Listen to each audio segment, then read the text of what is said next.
Into the mouse moving right there. On this slide you can see the dura mater, you can see the arachnoid mater in the center, and you can see the pia mater tightly, well, it's pulled away from the spinal cord a little bit, but it used to be tightly adhered to the spinal cord.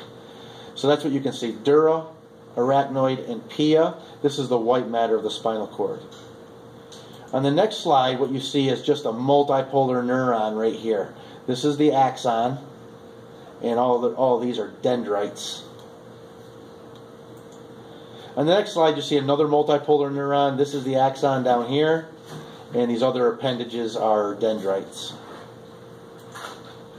Now, what you see here is you see some axons in cross-section. That's the myelin sheath. That's the axon. So the dark center is the axon, and the white around it's the myelin sheath, just like here. There's the axon, and that's the myelin sheath. So this is a nerve cut in cross-section, and you can see the axons cut in cross-section. Now this is of the spinal cord, obviously. The only confusing part is this right here. This real skinny brown area is an extension of the dorsal horn of the gray matter. So this is the dorsal side. So this is the dorsal horn, that's the lateral horn, that's the ventral horn, all of the gray matter. This is the gray commissure, this is the central canal, and again you have the dorsal horn, lateral horn, and ventral horn of the gray matter. In the white matter, you have the anterior column or ventral column, you have the lateral column, and you have the dorsal column or posterior column. You also have this anterior median fissure, and you have this posterior median sulcus. And that's about it for that picture. This picture doesn't add anything particular to it that I showed you before. Again, ventral horn, dorsal horn, and the rest we already went through.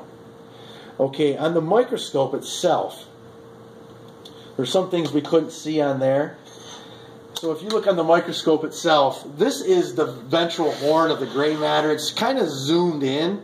Yes, the ventral horn of the gray matter. It's zoomed in quite a bit, so you have to believe me. But these soma in the ventral horn of the gray matter, these are motor neuron soma, efferent motor neuron soma. The reason we know that is because that's where they're located. And then the sensory neuron soma are in the dorsal root ganglia. So if I go to the back of this spinal cord, this is the beginning of the dorsal root. All the sensory nerves are coming in the back. So if I just walk myself down that dorsal root, I'll eventually find the dorsal root ganglia. And there it is. There's the dorsal root ganglia. So these are all soma of sensory nerves. So you saw the soma of the motor nerves in the ventral horn. Now you see soma of the sensory nerves in the dorsal root ganglia. And that's it.